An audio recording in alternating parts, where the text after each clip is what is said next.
When you hear, oh no, you can't do that, are you the kind of person that says, okay, or are you the kind of person that fights for what you believe in?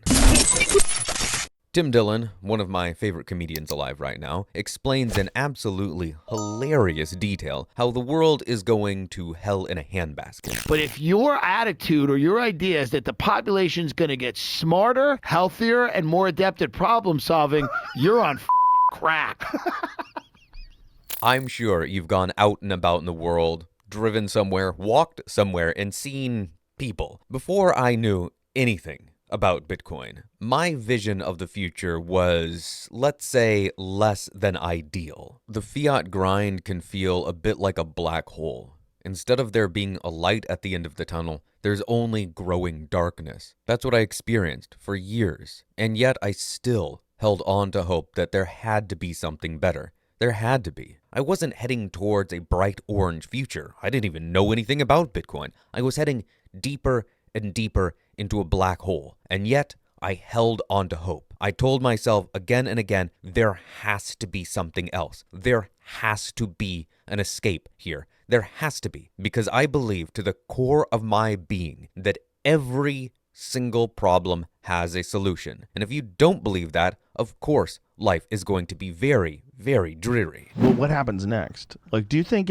we ever descend into some sort of like CCP controlled world, like that kind of totalitarian government? Do you think it's possible that through technology and just through people just falling apart, getting losing their minds, thinking it's the right thing to do? I think what happens next is we'll just have, these giant oscillating swings between right and left. And then I think, eventually it'll get to a point where large areas in the country are unlivable for a myriad of reasons, perhaps crime or homelessness, climate, whatever. Very, well-off or well-connected people will have these kind of enclaves this is already happening. And then there'll be, a fight to be in one of those two groups. And then eventually a dictator, a strong man, somewhere down the line, some man or woman will come in and go, this system's I am going to run things, and they will run things in a way, and it probably won't be for the best, but like the system will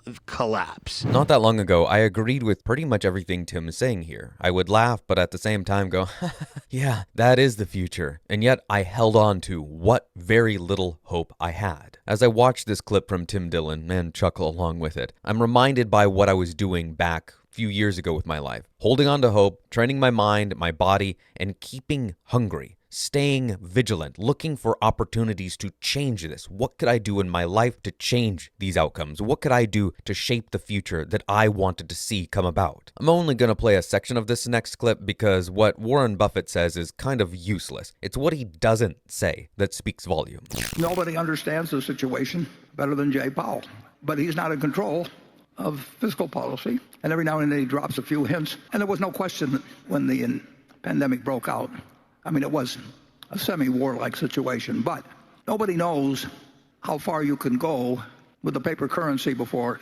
it gets out of control.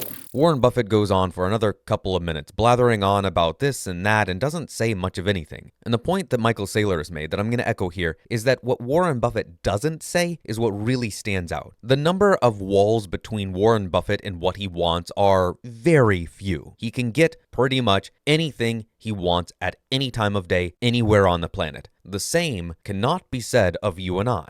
The picture I'm trying to paint right now is that you have come to Simply Bitcoin for a reason. You're here because you're interested in Bitcoin. And I'm going to bet that one of the biggest reasons you are interested in Bitcoin is because you would like it to change your life for the better. You're looking for a way to improve your situation, improve your standing in life. This next clip I'm going to play comes from a channel called 3 of 7 Project. And the main guy behind the channel, Chad, was a Navy SEAL one time. And he talks about how he didn't grow up with a silver spoon in his mouth, much like you or I suspect. And he talks about how that made him hungry. I had nothing to be proud of. Now don't take that the wrong way.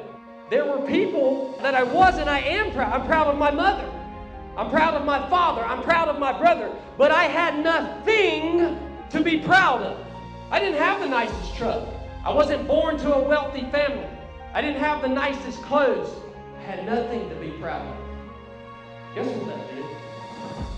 It made me hungry. Because I wanted to be someone special, but I didn't have anyone to give me anything that was special. So guess what I had to do?